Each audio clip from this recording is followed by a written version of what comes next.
তাদের নামও হবে আলেম। তারা ওই আলেম যাদের ব্যাপারে আল্লাহর পয়গম্বর বলেছেন উলামা উ জামানিহিম শাররু মান তাহতা আদিমিস সামা, আসমানের নিচে নিকৃষ্টতম প্রাণী হলো সেই আলেম যাদেরকে উলামায়ে সু বলা হয়। এরা কারা? এরা শুধু হক কথা থেকে নীরব থাকে তাই নয়, বরং তারা যুগে যুগে সমস্ত অন্যায় কথার পৃষ্ঠপোষকতা করে। তারা অন্যায়কারীদেরকে ভিতরে ভিতরে গিয়ে ফুসলায়, কয় যে ওই হুজুরে ধরেন না কেন, ওই হুজুর এত বড় বড় কথা বলে তারে ধরেন না কেন। তারা অন্যায়কারীদেরকে গিয়ে বলে, এই যে কোরআনে কারিমের সূরা সাবার মধ্যে এই যে 3 সালের কথা আছে, যা বলেন যারা উষ্টা খেয়ে পশ্চিম দিকে পড়ে না, ওরা সূরা সাবার নাম জানলো কোত্থেকে? সূরা সাবার মধ্যে যে সুলাইমান আলাইহিস সালাতু ওয়াস সালামের ইয়ামালুনা লাহু মা ইয়াশা মিন মাহারিব ওয়া তামাসিল, এই কথা যে সূরা সাবায় আছে, এগুলো জানলো কোত্থেকে? এই সূরার দল কি কোরআন শরীফ তেলাওয়াত করে?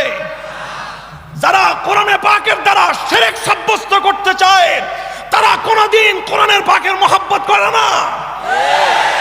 তাহলে ওরা ইয়ামালুনা লাহু মা ইয়াশা মিন মাহারিব ওয়া তামাসিল এটা জানলো কোত্থেকে? ওদেরকে এই তামাসিলের উদ্ধৃতি সরবরাহ করবার মতো আলেম নামক এক শ্রেণীর কুলাঙ্গার আছে।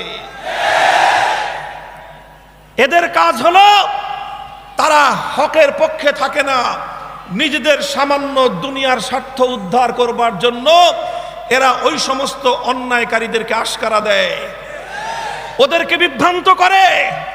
আমি যতটুকু ইতিহাস পড়েছি, বাদশাহ আকবর বিভ্রান্ত হয়েছিল, এজন্য বাদশাহ আকবরের দাম্ভিকতা, তার অহংকারী পূর্ণ মানসিকতা যতটা দায়ী, আবুল ফজল ফয়জি মার্কা দালালদের ভূমিকা তার চেয়ে কম ছিল না। যদি বাদশাহ আকবরের দরবারে আবুল ফজল ফয়জি না থাকতো, মুজাদ্দিদ আল ফেসানির মেহনত, তাহলে বাদশাহ আকবরের দরবারে ব্যর্থ হতো না।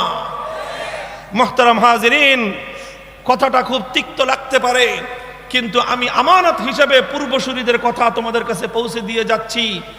আলেমদের মধ্যে 3 নম্বর আরেকটা শ্রেণী সর্বযুগে থাকে, যাদের নাম হয় আলেম, যাদের সুরত হয় আলেম, মাথায় থাকে আলেমদের মতো টুপি আর পাগড়ি, গায়ে থাকে আলেমদের মতো আলখেল্লা, তাদের সব কিছু বাহ্যিক সুরত সিরত সব আলেমদের মতো থাকে, কিন্তু তাদের অন্তরটার অবস্থা কি হয়?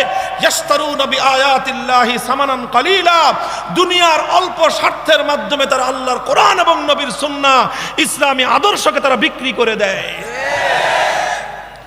এই 3 নম্বর শ্রেণীর আলেমও কিন্তু সর্বযুগে ছিল, আজও আছে, কিয়ামত পর্যন্ত থাকবে।